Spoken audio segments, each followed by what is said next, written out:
He's coming. Don't play good cop, bad cop. Bad cop, RoboCop. Thank you for your cooperation. Okay, so is a sci-fi flick like RoboCop a thing of the future? Well, the San Francisco Police Department is raising eyebrows and concerns. The agency is a step closer to using something like this, a remote-controlled robot that can potentially kill someone with an explosive when lives are at stake. The San Francisco Board of Supervisors voted 8-3 in favor of police using the machines in those emergency situations. The move, though, has civil liberties and police oversight organizations worried about further militarizing cops, particularly in minority communities. The machines cannot take any action without a trained deputy. Police say they would only use the robots as a last resort to save lives, and that thinking about these as killer robots is, quote, somewhat misleading. They are operated by humans. Our officers who are trained to operate these robots are very well trained and very skilled at what they do. They're not autonomous. They're not programmed. They're operated remotely by officers who are very trained to do just that.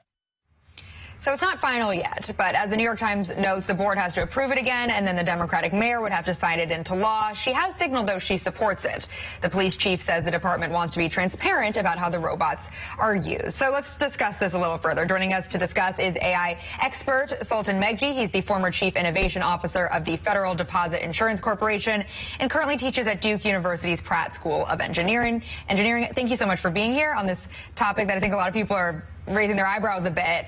Is this dangerous?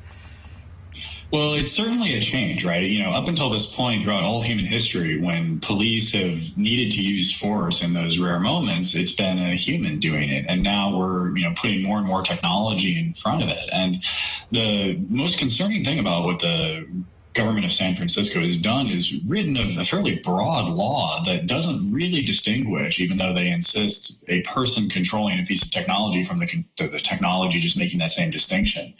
And it's definitely an escalation in terms of the use of these kinds of technologies. Yeah, so let's talk about that escalation feeling. We've seen the U.S. military use drones in combat. So is this in somewhat of a way militarizing the police? I know it's supposed to help the police, but it just seems scary to even look at. I agree with you 100%. I think both of your comments are entirely valid. One is this is taking military technology, more military technology, and putting it in the hands of the police, which wasn't necessarily designed to do it. A lot of the technology used for this is military technology, and so same thing with what the police in San Francisco have.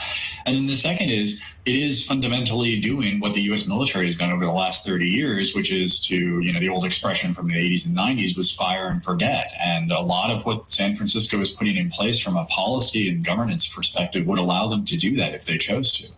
Right. So is it kind of taking the onus off of the humans? So if something does happen, they can say, well, it wasn't a police-involved shooting. I guess there's still a lot more conversation to be had around AI and crime.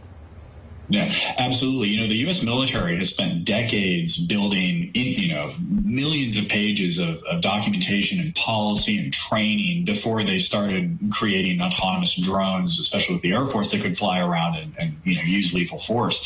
The government of San Francisco has used a couple of sentences. And so I think, many people, including myself, are concerned that this is written so broadly and so vaguely that someone deep in the bowels of the police department's bureaucracy could start, changing this, and it wouldn't have to go back to the mayor. It wouldn't have to go back to the voters of San Francisco to decide if they wanted to have autonomous drones with the authority and ability to use violence against the population. And can you talk a little bit at all if there is any pros to having militarized robots, I guess, instead of weapons in the hands of humans?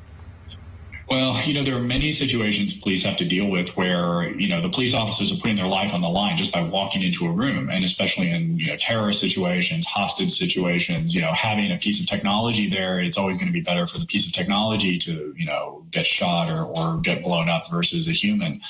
There is going to be some potential long-term benefit if we can figure out how to do this where it protects the lives of police officers. I think the thing that's missing from this discussion is how does it actually make the people of San Francisco safer? That doesn't seem to be a huge piece of this discussion. Yeah, that is an excellent point, and that's something that people will be wondering. All right, Sultan Megji, thank you so much for being here this weekend. Really appreciate it. Thank you.